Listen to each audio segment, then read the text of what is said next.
And my wife ended up getting from the Van Gogh, or Van Gogh, as the book says, or something like that. Van Gogh, Van Gogh. Yeah. So Van this Gogh. was the lady, his brother's wife, who ended up inheriting all the paintings and saved all the paintings. We know all that. Yeah. But it's all about her, the unknown. So this book was actually more about her than him, even though he had to be hugely in it because it's all about him. Right. But it's from her perspective of how she got it and how she sold it, how she single-handedly kept the paintings alive. It's an amazing story. How she started exhibiting his works, and within about 20 years of his death, he was famous. And the German Expressionism movement was basically formed by viewing his paintings. That's funny. They took them all. Yeah. Well, nobody would buy them. So Theo kept them all. So they were really well preserved. They were all in one place, and so they could easily be exhibited. Well, she ended up buying on Amazon and on Goodwill, paid way too much. She bought a watercolor that was not his, of course, but it was an artist who got into his style. But then she ended up buying, because she paid $220 for it when she was bidding at 20. But she ended up buying a person who was in the actual painter who was envisioned by him. Wow. So she ended up getting like the third round of painters doing it. But she liked the paintings. It didn't really matter. Yeah. It was kind of like she got it and was checking out the signatures. Like, well, it's not who I thought I was buying. Because his signature who I was buying was over here and his signature is over here. So, but she ended up adding a thing to our Instagram and to your all's and about this. The Van Gogh got her into the movie, which got her into the book, and that's kind of cool. It goes. I mean, his influence goes on and on. Well, this is actually like a book documentary, I think, because you would see black and whites of her, and you would see pictures of him. So it was like a book documentary or something. I don't know exactly. I was listening to it because she was beside me, but so it was kind of cool. You ready? Yeah. So there are a bunch of topics on the back too. Wow. John's. I think it was your personal assistant. Yeah, I mean, we could, whatever you want to cover. I mean, we could talk about the exhibit. She put together a kind of a pitch of September. In September is the anniversary. September 1st is the anniversary of Titanic's discovery. 30. It was 85, so it was. So I guess that's Robert Ballard who found it. 95, 05, 15, 38 years ago. So in, or next year, 39 years. Next year it'll be the 40th anniversary of the discovery of Titanic. So she, basically we could talk about that. We could obviously talk about the show. I'm happy to talk about how we put it together. So is it going to stay here long enough for the 40? We'll see. I mean, it's definitely here through the end of the year. There's a lot. We only have a couple.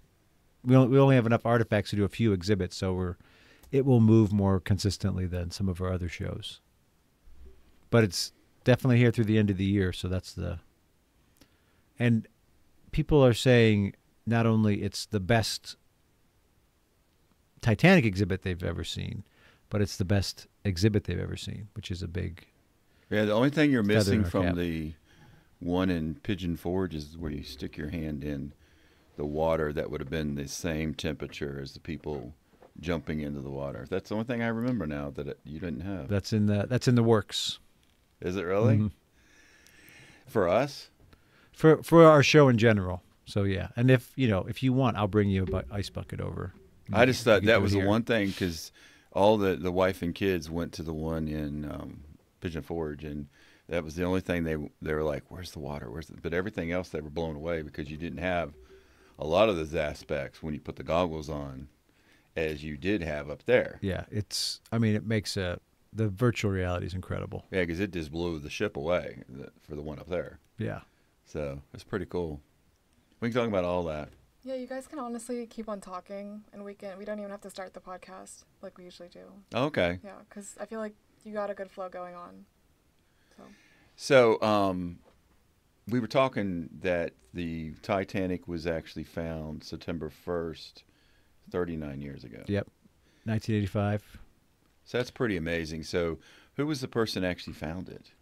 So Dr. Robert Ballard found the Titanic with the help of the U.S. Navy and the French Institute of Oceanography. So I'm assuming it was planned to find, or was he? He had been looking for it for a while. I mean, people have been looking for it since it sank. He had developed the concept of an underwater vehicle that could dive to those depths, to explore those depths with a camera, and he needed help funding it. So he reached out to the Navy and he said, "Is there a chance that you could build this for me so I could go find the Titanic?" And they said, "Yes. I mean, essentially, we can do it, but we need you to. If you're going to use this technology, we're going to help you develop it.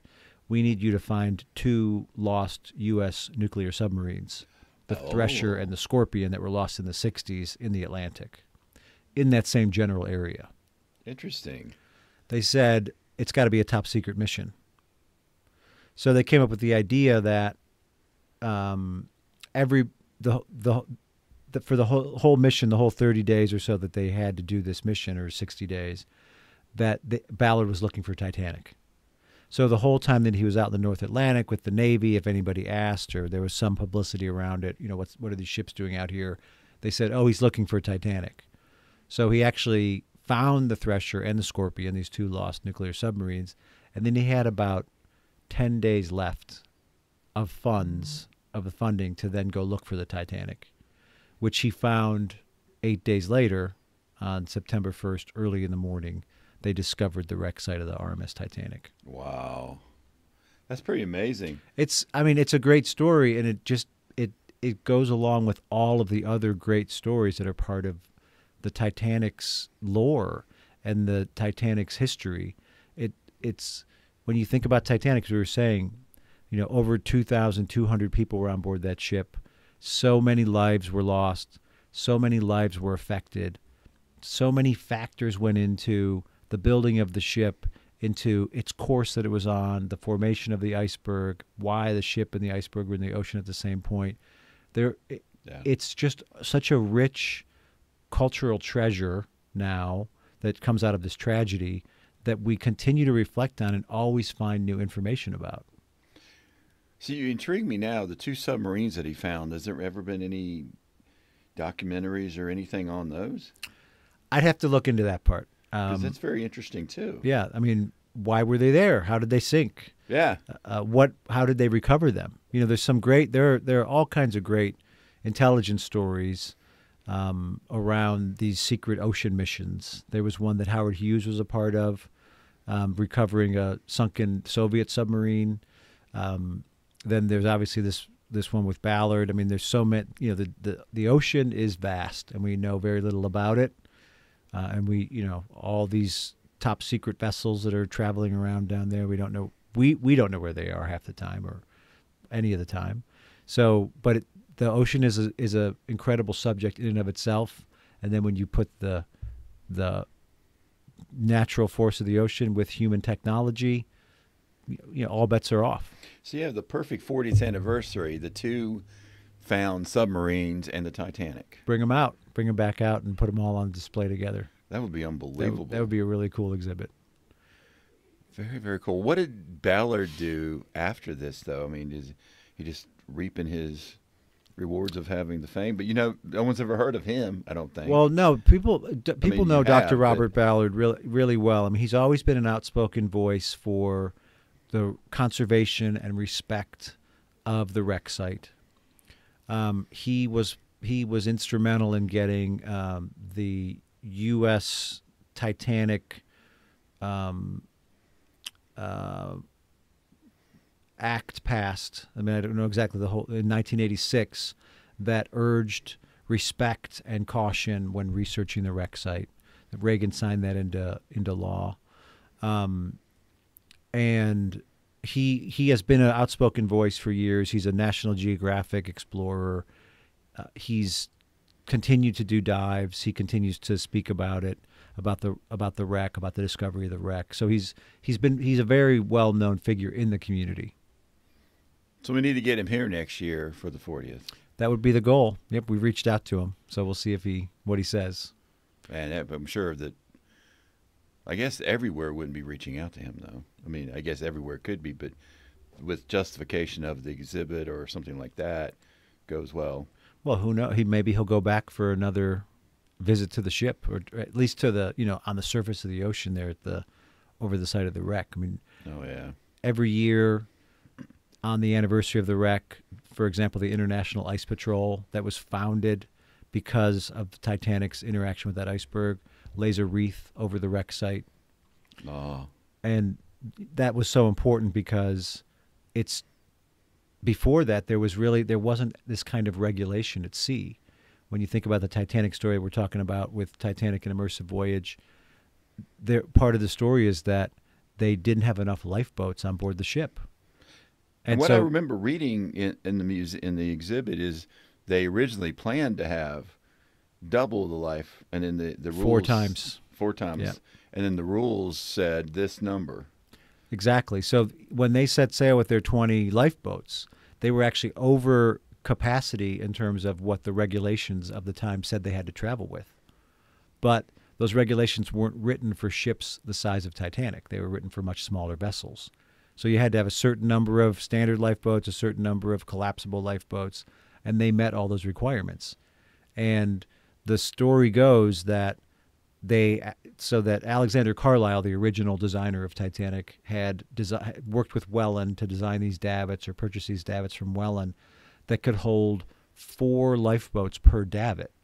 And they ended up sailing with 1 lifeboat per davit, and when they could have had 4 times as many. Wow. So, I mean, that's a big deal. But the idea was that, White Star Line or Harlan and Wolff, but primarily White Star Line marketing, wanted the boat deck to be more clear, so that the first-class passengers who use it for their outdoor promenade could have a better view of the ocean. Yeah. From the marketing perspective, you get why they're doing that, but not from the safety. Exactly. And I mean, they were completely within the limits of the law, but also Titanic's an unsinkable ship. So we talk about this at Titanic and Immersive Voyage as well. And that construction gallery, we have that beautiful 8 foot long model of the ship, and all those interactives where you can explore the different blueprints and the different images from the various classes, how the ship was built. We talk about how the Titanic itself was thought of by Shipbuilder magazine as an unsinkable ship, because they had designed into the ship these watertight compartments that could seal in case of any kind of rupture. So Shipbuilder magazine said Titanic is practically unsinkable. And then in the common parlance of the time, that was translated to unsinkable. So now you have an unsinkable ship. We've conquered nature. That meant that people felt safer traveling on the Titanic. It meant that it didn't really matter if it had lifeboats or not. Recently there's been the quote ascribed to some of the Harlan and Wolff and White Star Line higher-ups that the ship is her own lifeboat, because even if there was an accident and she couldn't move on, she also wouldn't sink because of these watertight compartments. So it's, again, all of these pieces coming together in the storytelling where you think about the sense of progress of the time. We were talking about that with the Gilded Age, all the wealth that was being generated, all the industry, that now we've got this further sense of progress that we've actually conquered the ocean. We can travel the ocean completely safely. But that iceberg that sank the Titanic, as we talk about in the exhibit as well, was formed around the same time that the initial steel for the ship was being laid down for her keel. So in 1909, this massive 2-mile long chunk of ice calves off the coast of Greenland and starts making its way north first and then south again because of the way the current moves the icebergs. That's the iceberg that sank Titanic. So the twists and the turns, the plot twists, the sense of fate, the sense of destiny, the sense of hubris, it all adds up almost to a Greek tragedy. Yeah, it really does. And the thing about the exhibit that makes all this experiences so good is you get the handheld storyteller. I don't know what you call it. We do have a wonderful audio tour that's So part of the it, audio yes. tour, the number, and you just hit that number and it tells you the story. I mean, that's a really cool addition to the experience. Yeah, with Titanic and Immersive Voyage, we wanted to provide an opportunity for all types of learners to absorb the story. Mm-hmm. So we have this audio tour that is beautifully narrated. It's wonderfully produced, so it has great sound effects. It really places you in the feeling of being in those various parts of the ship. We also have quite a few text panels that Right. if you're more of a reader, you can read similar content, although the audio tour gets into more in-depth. We have over 300 artifacts in the experience, so you can learn by looking at these objects that are firsthand witnesses of the Titanic story. The set recreations where you're in the grand staircase, Yes. you're at the first class cabin, you're on the bridge, you're in the crow's nest, you're in the boiler room, and then those immersive moments where you're sitting in the lifeboat in our immersive gallery watching Titanic sink and hearing Titanic's final words through the wireless messages that were being sent out.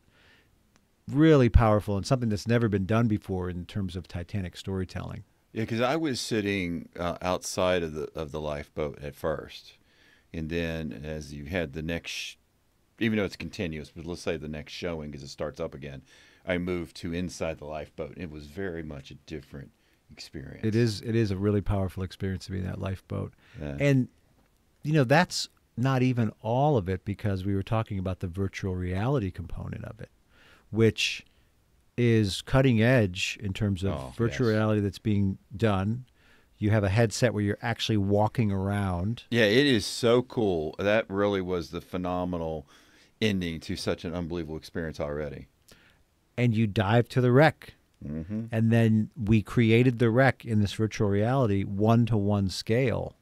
So all the exhibits that ever been done about Titanic, all the storytelling that's ever been done about Titanic, all the drawings, all the comparisons, none of them give you an understanding of the scale and size of that ship like it does in this virtual reality experience. It is really powerful to dive down there and make your way around the bow of the ship, the bow section of the ship, and see how massive it really was, because it was a massive ship, and it was the largest object that had ever been created by human hands, the largest moving object of its time. It pales in comparison to some of the cruise ships now. I know you'll actually put the Titanic or a lot of times the Queen Mary up against the modern cruise ship. Yeah. It's like, there's no comparison, but it still was a massive, massive ship. And I think that's one of the things that really comes home is there's this huge memorial at the bottom of the ocean that is still there today. That's still, it's the final witness to the Titanic tragedy, because along with the artifacts we have, because all the people who had survived have now passed away. yeah. And the thing about the exhibit, besides the historical aspect, you have the Titanic movie, because it was cool with the vests, and in the movie version of the vests. So that was one thing that we really wanted to bring home in Titanic and Immersive Voyage, was the incredible power of the story, like we were talking about at the beginning, how many ripples it's created out from that moment.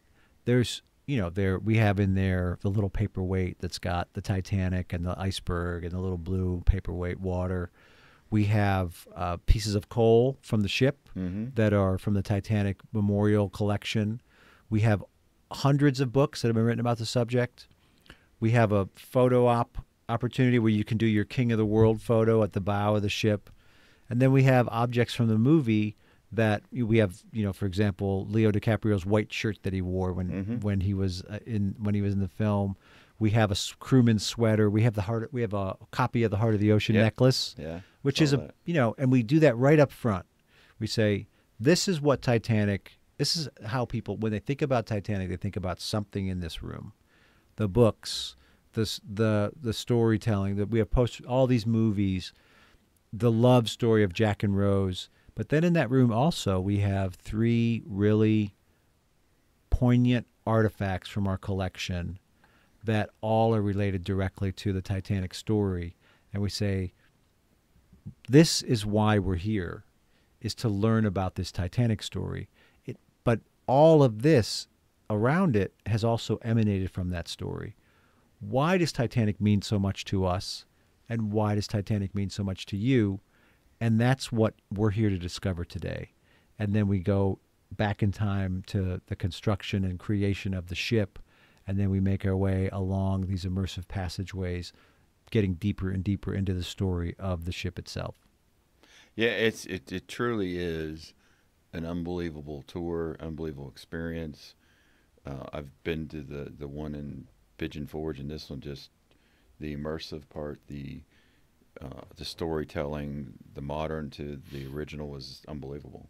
Well, thank you. I mean, we're an immersive experience company. Yep. So we said, and I've done a lot of Titanic exhibits over the years. I've been working on Titanic exhibits for more than 20 years with in various ways, shapes, and forms. And, I said, and the team said, if we're going to do a new Titanic exhibit, we have to do it. We have to raise the bar on how these exhibits are done. And we really did accomplish that. So I'm very proud of the team for that. You raised the bar and exceeded the bar. I mean, it was just, we were there, I don't know, an hour and a half, and my kids were mad because they wanted to stay probably another hour. And it was and that's the thing about this exhibit too, is that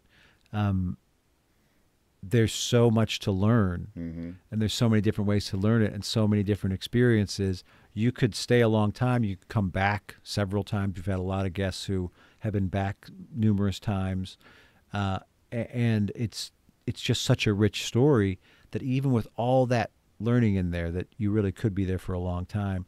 We're only scratching the surface of the storytelling.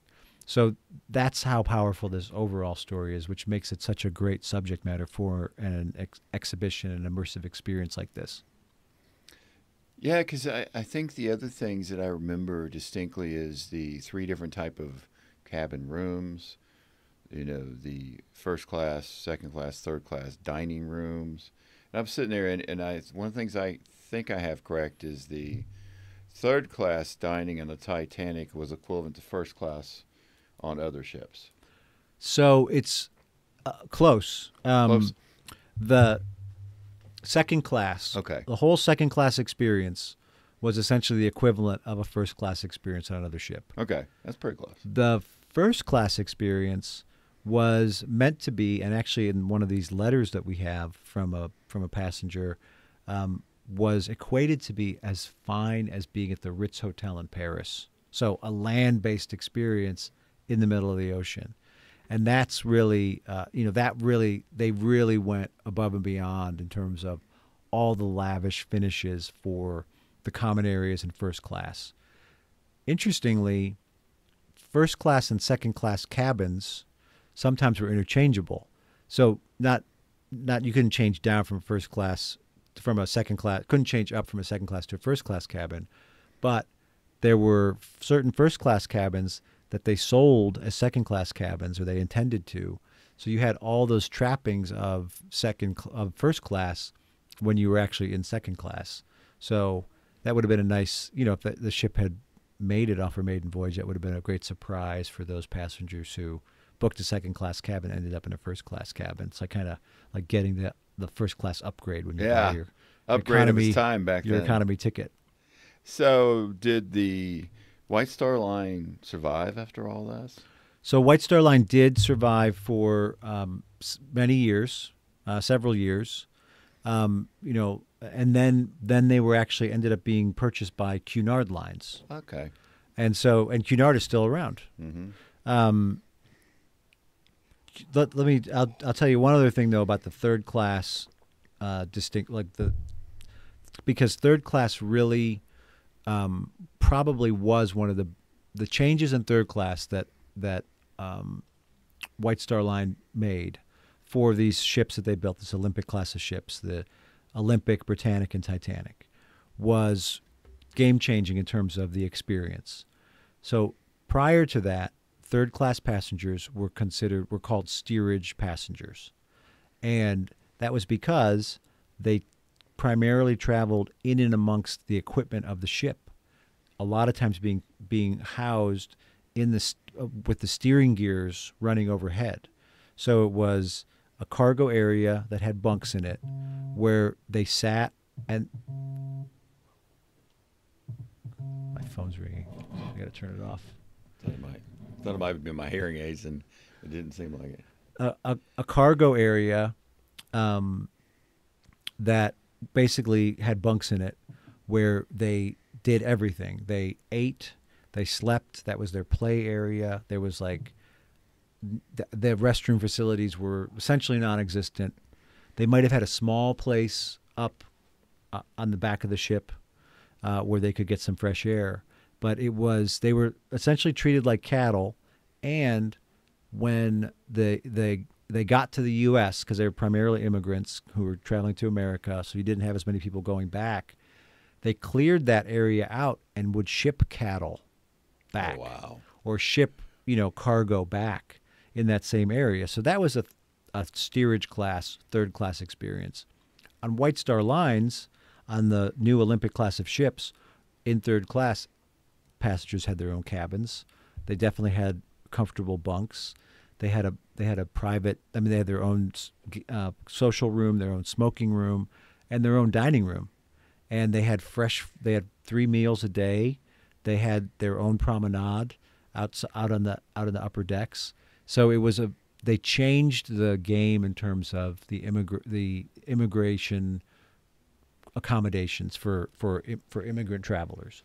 And that was a huge change, and it was very important because there was so much immigration to the United States at that time, and everybody was trying their best to get this migrant, all the migrants who were coming, trying to get their attention so they would sail on their ship.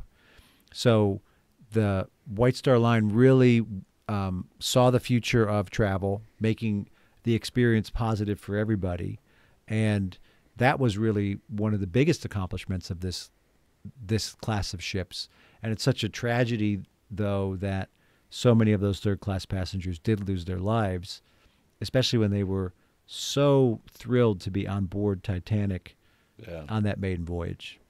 So has anybody done a what if, not done a what if from the company perspective?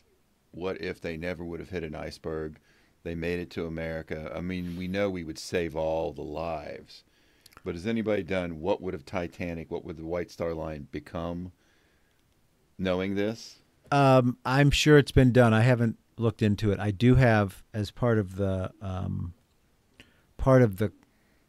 group I've put together of collectors, we have the president of the Titanic, the British Titanic Society, as one of our lead collectors.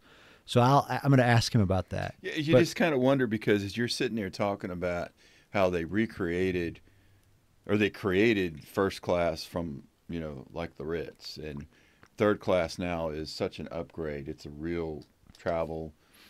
They were so forward thinking in the design of the ship, the quality of the ship, first, second, third of the ship. What would have really transformed? Because, I mean, they stayed alive, yes, the boat, the company. But, they didn't stay alive like they would have. Correct. If Titanic would have docked in the United States, and it's the new everything. So there were 3 ships that were built the same, basically exact copies of each other. The Olympic, the Britannic, which originally was going to be called Gigantic, and the Titanic. Olympic was built first and set sail a year earlier, and then Titanic was built. Then we had the tragedy of the Titanic, so they changed the name from Gigantic to Britannic. But Olympic actually sailed for over 30 years back and forth. So a lot of people did get to experience the grandeur of the ship.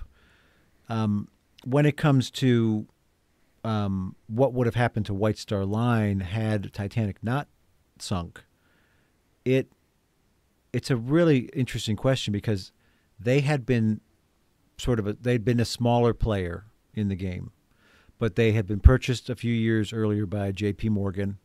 He had a plan to essentially combine all his railroads, his hotels, and this ship to bring, from your journey would be controlled from the time you book your ticket, got on the train, till the time you got to your final destination. Oh man, I need to read about this. It could have all been, it could have all been under the Pierpont Morgan umbrella. White Star Line is a British company that was purchased by this American billionaire. The British public, British government, was terrified that all of their shipping interests were going to get absorbed by this, so they put a lot of money into the rival Cunard Line, which is also a British ship company, and that led to the building of the Mauretania and the Lusitania, which were the two fastest ships that were created. So the Cunard Lines is saying, hey, get to America faster. So then White Star Lines had to respond by saying, come to America in luxury, come to America in comfort. And that purchase by Pierpont Morgan in 1903 to the building led directly essentially to the building of Titanic 9 years later, or the tragedy of Titanic 9 years later. So he owned the company when the tragedy occurred. He owned. He did own the company, and he had a big plan. So the other thing is, what would have happened had all those influential businessmen and captains of industry who perished? What would have happened in the rest of the world? And I know that there's some texts that have been written about that, but I want to look into that in more detail now. Yeah, because now you throw in the concept that they would have all lived. What would have John Jacob Astor and some of the others, what would have done? Now that you've really intrigued me from the tourism perspective and hospitality of tying in together White Star Line to his hotels, to his trains, to get out west, to the national parks and whatever. That is very intriguing because that's what they try to do today. Right, exactly. I mean, they might not have done it because of they might have found, but there weren't as many antitrust laws at the time either. So that it really is interesting. It's a whole package from the don't you worry about it. Cruises to Disney parks and exactly. It's like and then Marriott tries to get you to stay with only their brand everywhere, but he was more of the originator of the concept, it seems like. All under one roof. I watched J.P. Morgan, not to get off on him, but there was one of the Titans or something like that, and then my wife was listening to a book about his art collector, the librarian of his art collection. But yeah, it's always interesting. I did not realize tying that into the Titanic story. Yeah, so one of the great things we have in the experience is all of these artifacts, and some of the artifacts we have are related, come from Bruce Ismay's office, and some of those artifacts are related directly to the sale of White Star Line to J.P. Morgan's company, the International Merchant Marine Company. I do think now I remember something about the Merchant Marine Company, but I just not have tied it in while I was there. And when you look at some of the china that we have in the exhibit, the really, really nice china that was served in the a la carte restaurant, which we call it the a la carte restaurant kind of in today's parlance, but it was just called the restaurant, and it was the fanciest place on the ship. That china is emblazoned with his logo of the Oceanic Steam Navigation Company, which was the big parent company over all of the shipping lines. So I do remember that. And that restaurant was incredible in the sense that it was basically like it was the finest hotel. It was the finest restaurant afloat. It was run by Luigi Gatti, who was one of the greatest restaurateurs of his time, and it was as was the case with most of the shipping lines for first and second class, your meals were included. But if you went to the restaurant, you had to pay extra because it was that good. And also at the more traditional dining saloons, there were set meal times, but the restaurant was open from 8 a.m. to 11 p.m. You could order anything you wanted a la carte, which is why we call it the a la carte restaurant, at any time of day. And it was where the richest of the rich would go because at that time, not unlike today, but at that time it was very frowned upon for the super wealthy to be seen with the, more in more common settings. So even though it's the first class dining room, the ultra rich would have always chosen to dine privately, like they would dine at home. So if they're traveling, how do they dine in behind closed doors? The restaurant was a refuge for them. So the a la carte restaurant is where the super rich would go to get away from the lesser rich. Correct, exactly. Because it wasn't cheap to buy a first class ticket on Titanic. That definitely sounds like something they would get into in the Gilded Age TV, where I'm richer than you, so I'm going to go over here. They did, however, got a refund on their ticket. If they dine in the a la carte restaurant, they got a refund that they could cash in at the end in order to get that money for that meal back from their original ticket. So, and there's a great story of someone who traveled free. She was a movie star, traveled free on one of the White Star Line's ships, dined in the restaurant every night where someone else was purchasing her meals. And so she had all these coupons afterwards, and she traded them in when she got to New York, and then was paid basically to travel for free on Titanic. So that's a pretty good deal. Another celebrity grifter, back in the day. Trying to think of in the exhibit, do you have much about Molly Brown? We do feature some on Molly Brown. So she's featured in the boarding pass that everybody gets. We have these interactives throughout the experience where you can. Where we feature over 50 passengers through touch screens, so you can find her there and learn about her there. And then we have a few text panels that talk about her experience on board, and then her experience after the ship sank in the lifeboat, really keeping morale up throughout the night, and then her ongoing efforts afterwards to continue to raise funds to support the victims of the sinking. Yeah, because you hear so much about her in TV shows and movies, I guess, but you always wonder how much reality is it to her. So she was an incredibly charismatic figure. I mean, she really was. I would say the way she's described in, for example, the Titanic movie, is toned down versus who she actually was. Wow. So she was a really charismatic, dynamic figure who was full of energy for her entire life. Very interesting.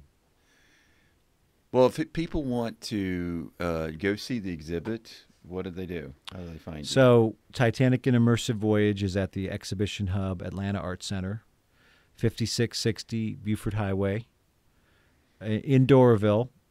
One thing I would say about Doraville is if it sounds far away, it's really not far away.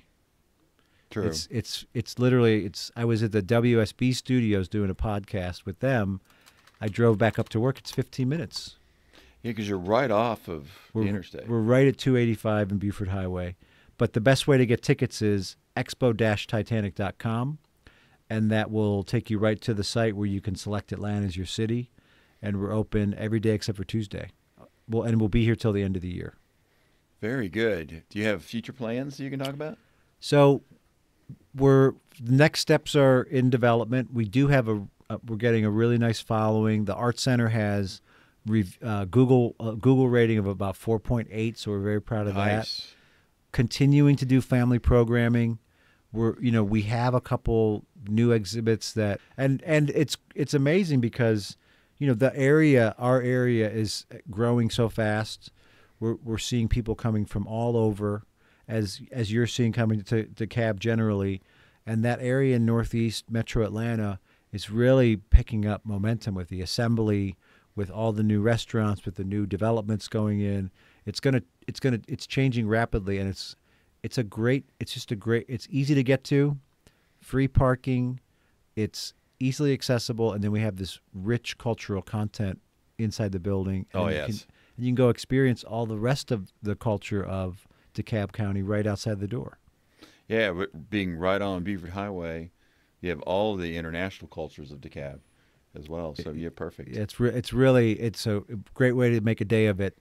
I just went to my first revolving sushi bar right down the street from us. At right near H Mart. Yeah, and it was incredible. I mean, and it's super fun. Like it's not only is the food good, but it's also an entertaining experience. So yeah, you order and watch it shoot over to you. Yeah, and then stop. a robot brings you out food for part of it, and it's interactive. You can grill your own meats. It's really They have fun. actually upgraded because the robot and grill your own meat wasn't there at the time I went. It's really fun. Very cool. Well, thank you for being on the show. Thanks, we appreciate James. it. We're already ready for you to come back, and we definitely want to hear something about the 40th. So, Well, it was a pleasure talking to you about Titanic and Immersive Voyage, and I look forward to talking to you about our next experience at the Exhibition Hub Art Center. well, thank you, and hope you enjoy this podcast.